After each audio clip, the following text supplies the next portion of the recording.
This episode of Destructoid is brought to you by Netflix.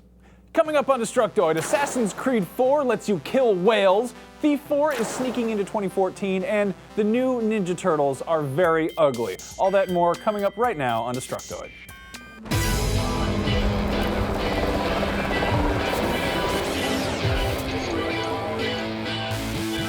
Welcome to Destructoid, I'm Tara Long. And I'm Max Scoville. You know, people have been saying it for years, but I think I finally heard the "we all did drugs" in the intro just now in my earpiece. Huh. I get it. I get what people are saying. It Weird. really does sound like we're doing drugs. For the record, that's not what they're saying.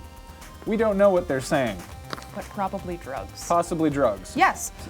So why don't we get on with the show? We actually have a lot of good news to cover today, but none more exciting than Game Informer's big reveal of Thief 4, or just Thief, I guess is what we're calling it now. The April issue is supposed to be packed with information about the reboot, which is going to be releasing on next-gen consoles sometime in 2014, which is a long ways off, but not as long as you think. We're going to have to wait a couple weeks to get all the nitty-gritty details, but for now, we do know that Eidos Montreal, the team behind Deus Ex Human Revolution, and more recently Tomb Raider's multiplayer, will be taking the helm on development. We also know that Garrett is going to be returning as the game's protagonist, and he will be returning to the city, the setting of previous games, which is now stricken by a plague and under the tyrannical rule of a man known only as the Baron. So Game Informer's digital issue is actually on sale now. You can buy it on iPad or whatever, so if you're a big fan of the series, you might want to consider purchasing that. But they did upload a YouTube video with a couple more screenshots from the game and a few quotes from some of its developers. Destructoid's Alistair Pinsoff actually downloaded the issue himself and picked up a few juicy tidbits. Apparently, Garrett is going to be employing a focus ability, kind of like Hitman Absolution's instinct ability or Tomb Raider Survival Instinct, where it highlights interactive objects in the environment around you. You can also use it to stun or kill enemies during combat, and then you can upgrade it along with your supplies and equipment after certain missions in the game. They are adding a whole bunch of other new stuff to the series, including a navigation beacon, a lock-picking minigame, which I am especially happy about because I like those. And they're also adding a fingerprint system that shows what drawers can be opened. There's also going to be a throwable grapple called the Claw that's supposed to replace the rope arrows. And then, of course, there will be advanced AI and NPC crowds a la Assassin's Creed. Interestingly, it's also going to completely do away with all of the game's magical elements, like undead and other fantasy creatures. So yeah, I think this is pretty exciting news. We already know that the Thief franchise has a solid reputation, and Deus Ex Human Revolution has certainly proven that Eidos is capable of creating a good stealth game. So the only thing left, really, I think, is making sure that the world that they create in this Thief, especially since it's, in a city that we've already visited, remains distinct, and compelling to explore. Distinct, I say, because, when I think of other games, like stealth games, where there's a plague and a tyrannical rule, Dishonored comes to mind, obviously. A little bit, just, Just a little bit. And you know what? Arcane was also very honest about, taking a lot of inspiration from the original Thief games when they made Dishonored. So I think as long as they can, retain their own art style and stand out from the crowd, I'm really hopeful about this doing well. I think the cover image also looks awesome. Yeah. Like, if they can do that sort of dark, hazy look throughout the whole game, that'd be really awesome. I mean, I think, Dishonored is really good, but it was also, I think graphically they went with more of like an artsy look than like a really the visually cell impressive, shading and this the looks like bright colors and stuff, realistic. So, next-gen games, Exciting. they're going to be coming out soon. I know, we're talking about them now. Yeah, speaking of one of them, if you've been on the internet at all, you probably maybe have seen that trailer for Assassin's Creed 4 Black Flag that leaked this weekend, and then yesterday morning the embargo went up on that trailer and a bunch of other coverage about the game. The CG trailer sets the tone for the game and reinforces some stuff that we already knew because things got leaked. The game's about pirates, and there are some boats. Woohoo! And it also teases some other stuff that we didn't know about, like underwater treasure hunting and Blackbeard being in it, and ladies. Lots and lots of sexy, sexual ladies. Is this The Witcher? Where am I? It must be The Witcher of the Caribbean. Hamza Aziz put up his preview over on Destructoid and got a bunch more information about Ubisoft's latest installment in the series, and I will now relate some of that information to you through the internet show that we're doing right now. The game is set in 1713 during a peaceful time when England, Spain, and France had signed a bunch of treaties with each other, which unfortunately left a bunch of English soldiers and sailors out of work, who then pursued new careers as pirates. Players take on the role of Edward Kenway, we knew this already, who is the grandfather of Assassin's Creed 3's Connor, and AC4 is going to be explaining how the Kenway family got tangled up with the Assassins and Templars to begin with. In addition to Blackbeard, other real-life pirates will make appearances, including Benjamin Hornigold, Charles Vane, Calico Jack, and Anne Bonny. Who are those I don't know people? any of them. Is Johnny Depp in it? I don't care. I want to see the guy from the Pirates movie. Anyway, as for the gameplay, Ubisoft says they're pushing for a really seamless open world experience. Kingston, Nassau, and Havana are going to be the 3 main locations, and there are going to be 50 other locations to find. I mean, it's a big game. How do you define a single location? Anyway, there's also, of course, going to be the open seas, and for the first time in the series, underwater exploration is going to be incorporated, and there's going to be whaling. It's about time, if you ask me. I hate whales. I don't know about you guys, but if you gotta kill the whales. So there's that. Your ship is going to be called the Jackdaw, and as you might expect for a game about pirates, it will play an important role. It's like a big wooden horse that you ride around in the ocean. AC3 introduced Naval Combat, and 4 aims to push that even further. AC3 had those parts where you sort of board the ships, but it was kind of like showing you boarding them via cutscene. AC4 will actually allow players to board the ships in real time, so you can scope them out in the distance with your spyglass, and then check out what they've got on board, and then either charge in with your ship and shooting your cannons everywhere, or you can swim up and board all stealthy like an assassin. Are there sharks? They're damn well better be sharks. There should be sharks. I mean, if there are whales and you can kill the whales, then you better hope there are sharks. I actually sort of hope there aren't sharks, because the ones in Far Cry were awfully scary. Well, Anyway. Ship is like the shark of the sea. Tara, that's enough. The player is no longer going to be blocked by Animus walls, and instead there will be restricted areas that are going to be guarded by tougher enemy ships, which players will have to upgrade their own ship and possibly because it'll kill them otherwise. So it's sort of the ships will. Right. Anyway, fast travel is going to be a possibility, and you can go to a new location and your ship will pop up in the harbor wherever that is. So it's if you don't want to ride your boat everywhere, you don't have to, which is good, I guess. If the nautical stuff isn't your jam, then worry not. This is still an Assassin's Creed game, and around 60% of the game is going to be set on land. There, of course, are going to be tons of side quests and assassination of guys who are walking with ladies. I'm curious about this part, because he gets with that lady and just walks away, and she's like, yeah, whatever. Yeah. Are you going to be able to pick up ladies of ill repute as a diversion? I think that'd be a great way to blend in with a crowd. Just be like, come here, baby. We're going to the pirate bar for rum. Anyway, this is obviously just the first reveal. We got a CG trailer and a few screenshots. I'm sure we're going to hear a ton more in due time. Probably the most promising thing that Ubisoft has said about Assassin's Creed 4 is that it's borrowing some ideas from Far Cry 3.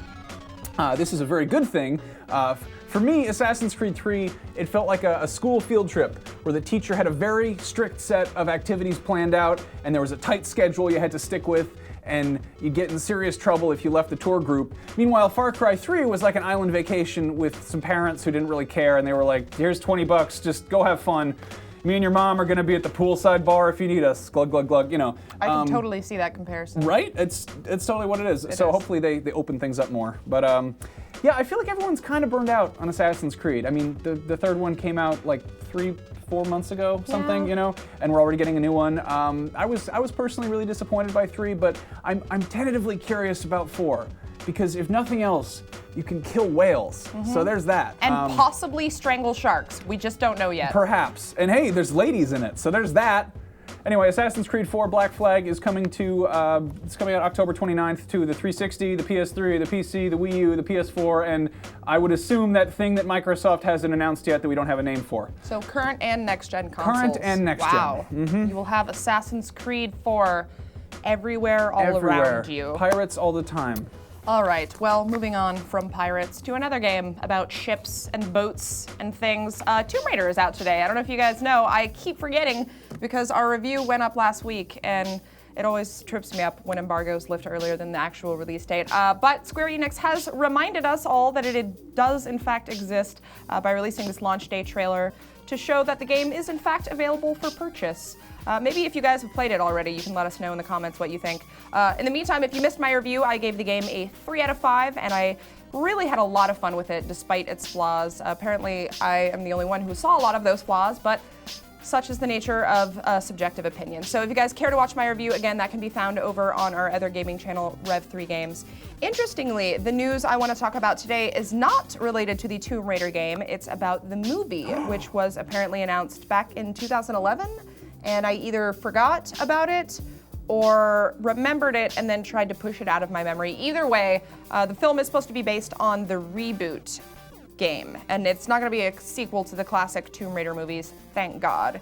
According to a Variety magazine article, Crystal Dynamics is working very closely with GK Studios, which is a Hollywood production company that has worked on other really character-driven movies like Argo and Hugo and a lot of recent stuff. And they're going to be developing the film together. And apparently they've taken a lot of inspiration from recent franchise reboots, namely Christopher Nolan's Batman Begins and the 007 reboot Casino Royale. So the producers also hope to sort of match the slightly darker tone of the game's reboot in order to really drive home Lara's strength of character and her will to survive and endurance.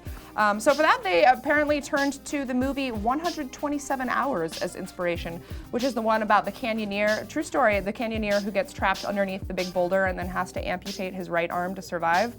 Crazy movie. Anyway, the production company for Tomb Raider has not explicitly announced a plotline or any actors for the film yet or anything really, but I must say, I like where they're taking this. I mean, yes, Lara Croft may not have been as badass as she was in the previous games, but I think in the reboot, her naivete was at least relatable, and I feel like in terms of films, it paves the way for such a much more interesting movie than one with the single infallible heroine and just nonstop action all the time. Like, I get really bored with those kinds of movies. And if they're really serious about taking a more dark and mysterious route, I think this has the potential to be something quite interesting indeed. No? Nope. No. While we're on the subject of video game movies, I just wanted to mention a couple quick news bites on the matter. I'm sorry, but I have to. Last week, Square Enix trademarked the name Deus Ex Human Defiance, and for a second, everyone got super excited because maybe it meant a new Deus Ex games, but CBS Films registered the domain name Deus Ex Human Defiance Film.com, so it would appear that this is the name of the upcoming movie adaptation, which I guess means they are still unfortunately making it. I don't know why they don't just call it Deus Ex, because it's a movie. There's not really going to be confusion between the... Anyway, in other video game movie news, Paul W.S. Anderson is moving forward with the 6th Resident Evil movie. Oh, Lord. Because making a 6th Resident Evil game worked out so well. The film will obviously star his wife, Mila Jovovich. I don't care. Mila Jovovich. Probably wearing some kind of a corset and dual-wielding some kind of a weapon, probably in front of a green screen while bad CGI happens somewhere around her. Shooting is shooting with the cameras, not with the stupid dual-wielded guns. That's going to start this fall, and the movie has a tentative release date of September 12th, 2014. So, just make other plans that weekend. If you're wondering why they keep making these movies, it's because people keep going to see them. The last Resident Evil, Retribution, it grossed $221 million worldwide, and I don't want to point any fingers here, but I'm pretty sure that some of those dollars came from you guys, so I'm just going to ask you nicely, please stop it. Did that scene really just happen right now? Yes, that's a scene from the film. Look away.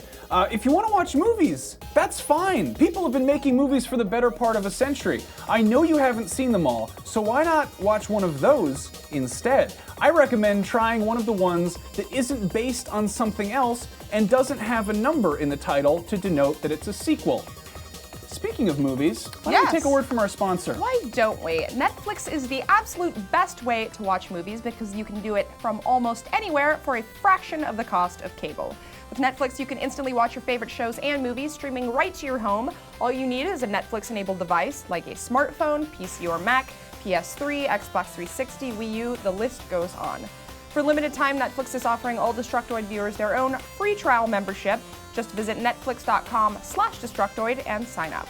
And remember, Netflix is also available in the UK and Ireland, as well as a few other countries around Europe, so you guys overseas can get in on that deal as well. Again, just visit netflix.com/Destructoid, and it should redirect for your home country. They have a lot of good movies on there. Yeah, I don't even have cable anymore. I just watch Netflix. It's lovely. Anyway, so moving on. A trailer for a new Ninja Turtles game just popped up. It is a downloadable title for PC, PSN, and XBLA called Teenage Mutant Ninja Turtles Out of the Shadows. And it is actually the first game being produced by Activision since they got a hold of the license. Now, as you might expect, The new game is a brawler-type game that features the 4 reptile heroes in a half-shell fighting some bad guys using their signature ninja weapons and martial arts ability. It's a Ninja Turtles game. Like, how much it's not a racing game. It's pretty obvious what it's going to be about. What's sort of surprised, though, is that Out of the Shadows has a totally different look from the current Nickelodeon TV series, or really any of the Turtles' previous incarnations. The look is being described as hyper-realistic, but mostly I've just seen people across the web expressing confusion and disgust. For instance, Destructoid's Hamza Aziz asked, "Why are the new Teenage Mutant Ninja Turtles so ugly?" Well, Hamza, let me answer that for you. Probably because they're mutated reptiles that live in the fucking sewer. I mean, I'm not exactly like crazy about the look myself, and it's a little early to tell how the game's gonna be, but let's be realistic here. I was a pretty gross looking thing when I was a teenager, and I'm like a regular human being. These are pond-dwelling reptiles that had toxic waste poured on them until they grew into deformed humanoids. Yes. And they live in the sewer, where we put our like fecal matter and waste, and they ate nothing but pizza. Like, there are people who eat nothing but pizza who aren't mutant turtles, and they look weird. And people are like, these Ninja Turtles, they look gross. Yeah. Honestly, if the game is going for hyper-realism, these turtles aren't nearly ugly enough. Get a reality check, Yeah, Hamza. Hamza. Get it together, Hamza. Yeah. Anyway, I'm willing to give this a shot. You know, it's I'm always skeptical when I hear about a game like this that's been hyped up, and then I realize But it hasn't it's been hyped up, downloadable you know? only. Well, I've Yeah. heard about it a long time ago. Maybe it was my own Well, expectations. Activision has a deal with the Ninja Turtles license, and they're going to be making 3 games over the next few years, and I think this one's just kind of like, you know, testing the waters, sort of. Yeah, maybe But, they should. I They don't did know. a pretty good job with the Transformers games. I think I that don't. surprised After everyone. the Walking Instinct, I don't know if we should The trust Walking Activision Dead with our survival beloved instinct? licenses I don't know. yet. Yeah.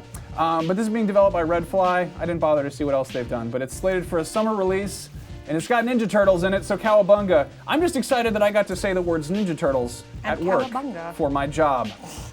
Cowabunga, everybody. Oh, wonderful. Speaking of jobs, it's about time we wrap this episode up. We will be back here on Friday for another celebratory live show full of free-flowing booze and half-naked women and god-awful Hawaiian t-shirts, probably.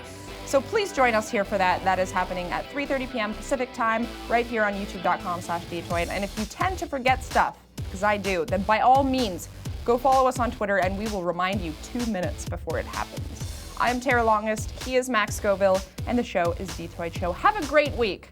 We'll see you guys back here on Friday. Cowabunga.